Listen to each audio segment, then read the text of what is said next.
Bismillahi walhamdulillahi wassalatu wassalamu ala rasulillahi wa ala alihi wa ashabihi ajma'in wa ba'du assalamu alaikum wa rahmatullahi wa barakatuh. Yan uwana musulmi, bayan gaisuwa irin ta addinin musulunci, ina son na yi amfani da wannan dama da wannan takaitaccen lokaci na gabatar mana da takaitacciyar nasiha game da abin da ya shafi zamantakewa ta aure. Wallahi azimin mu da muke karantarwa a islamiyyu muna shan kalubale da tuhume-tuhume da tambayoyi masu yawa daga mata game da abin da ya shafi sha'anin zamantakewa da mazajensu. Na farko zan fara daga kan mu maza. Jama'a, mu maza musulmi masu addinin da ba addini irin shi. Wallahi shari'ar musulunci ta koyar da mu yadda ake zamantakewa ta aure idan muka kalli historical biography na ma'aikin Allah Annabi Muhammad sallallahu alaihi wasallam game da abin da ya yi na mu'amalantar matansa. Annabi masoyi ne na asali, ƙwararre ne gurin soyayya, likita ne na soyayya, kamar yadda yake likitan gyaran zuciya ya raba ta da shirka ya tabbatar da tauhidi a cikinta. Haka Annabi sallallahu alaihi wasallam yake a fannin zamantakewa da mu'amala da iyalansa. A wannan lokaci da muke ciki akwai mutumin da matarsa bata kai matsayin da zai zauna ya hira ta soyayya da ita ba, amma zai iya ɗaukar wayar hannu ya kirawo karuwarsa ko budurwarsa ko bazawararsa su ɗanɗasa soyayya a cikin ɗakin matarsa, ya rubuta mata kalaman soyayya a kan gadon matarsa, ya rubuta mata kalamai masu kyau ko marasa kyau domin ya daɗaɗa mata rai lokacin da matarsa ko kallo bata ishe shi ba. Mun manta da ma'aikin Allah Annabi Muhammad sallallahu alaihi wasallam daga cikin kyawawan ɗabi'un shi, Annabi yakan zauna da matayensa a yi hira, a yi kalamai masu daɗi na kwantar da hankali. Wani sa'in ma har Annabi ya kawo ta qadiyya wadda zai nemi shawarwarin matansa. Wallahi idan da mu maza za mu koma mu kalli yadda Annabi sallallahu alaihi wasallam ya zamantakewa aure da iyalansa, insha Allah subhanahu wa ta'ala in mun kwatanta haka Allah zai zazzaga albarka a cikin zamantakewar aurenmu.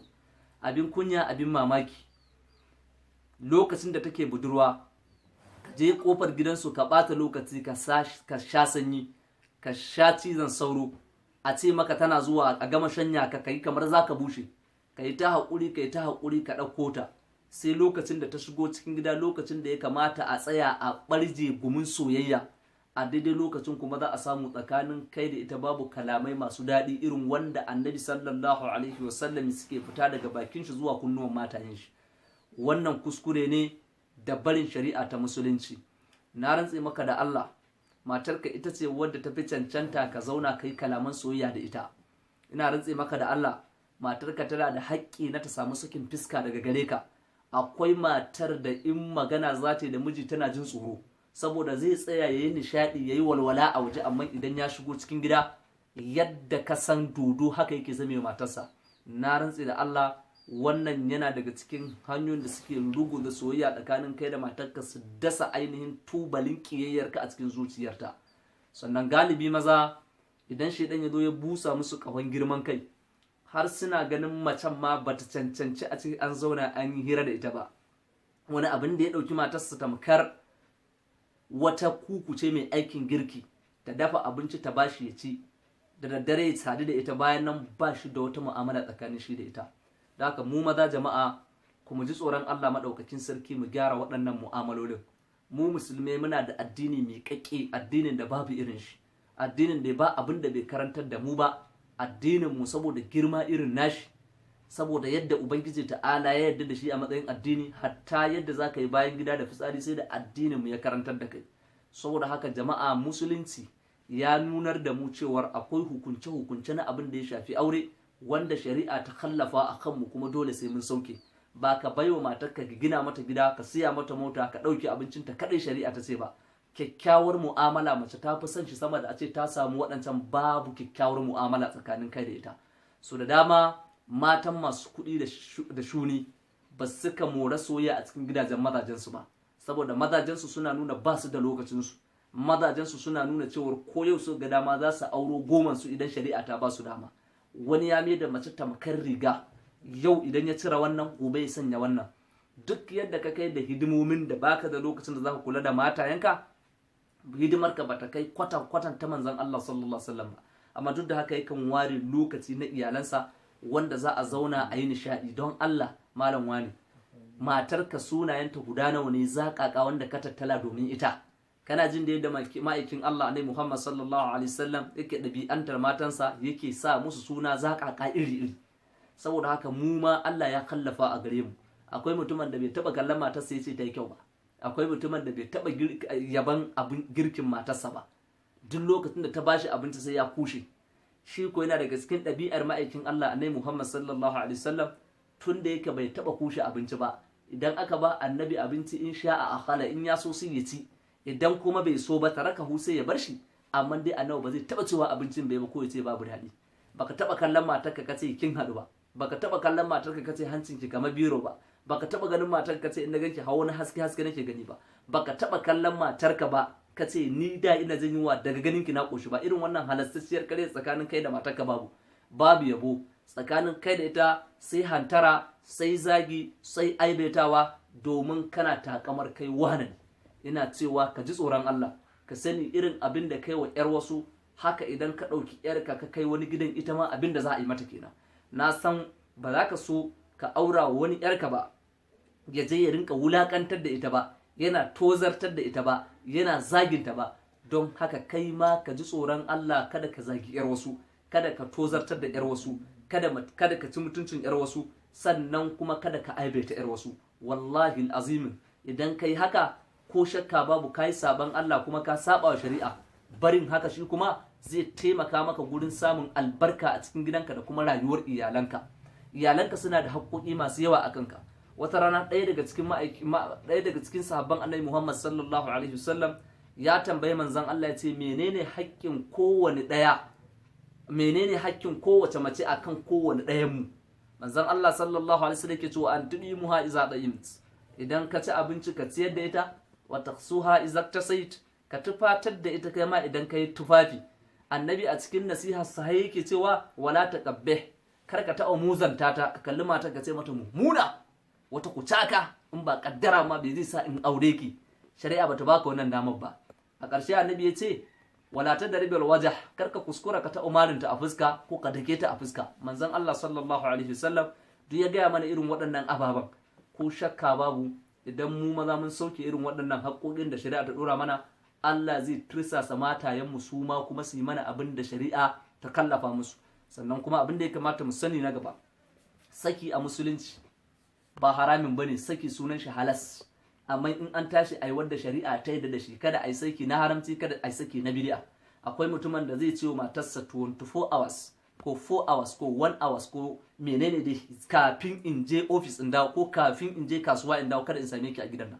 Idan da saki za ka yi irin wanda shari'a ta yarda da shi, ba za ka saki matarka ba har sai ka tabbata da ta yi jinin al'ada, ta yi wanka, ta yi tsarki, baka kusance ta ba tukunna ka sake ta, kuma ka sake ta akan dalilan da duk wanda ya ji ya dace da shari'a ta musulunci. Ɗaya kenan. Idan ka sake ta ba ta tafi gidansu ba, kai ne za ka ɗauke ta ka kai ta gidansu.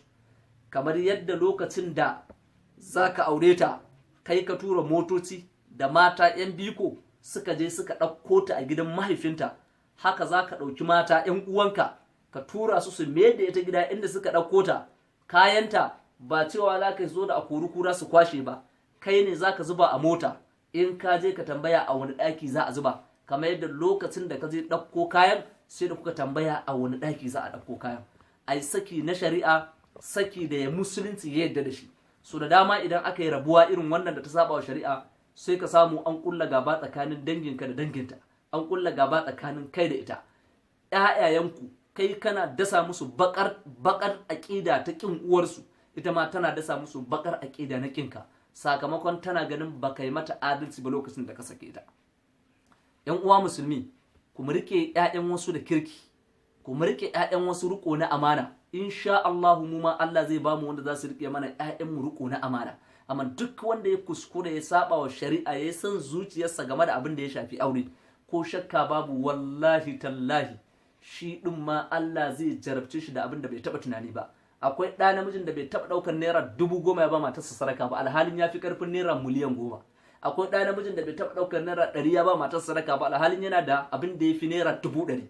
wallahi annabi Muhammad sallallahu alaihi wasallam yace da sadakar da ka dauka ka kai masallaci, da sadakar da ka dauka ka ba almajiri, da sadakar da ka dauka ka gina makaranta, da sadakar da ka dauka ka ba matarka, annabi yace abinda ka dauka ka sa a bakin matarka yafi kowanne sadaka falala. Ba dan kuma ba annabi yana nuna falala ta rukon mata yake nan, ashe duk abin da ka sayar da mace kaman kana bata sadaka ne. Kuma duk mutumin da yake yalwata wa iyalansa bai zama dan kalkala ba da kididdiga, mai irga waken miya, mai irga naman miya, mai irga tumaturin miya, to Allah yana bude kofofin arziki zuwa cikin gidansa.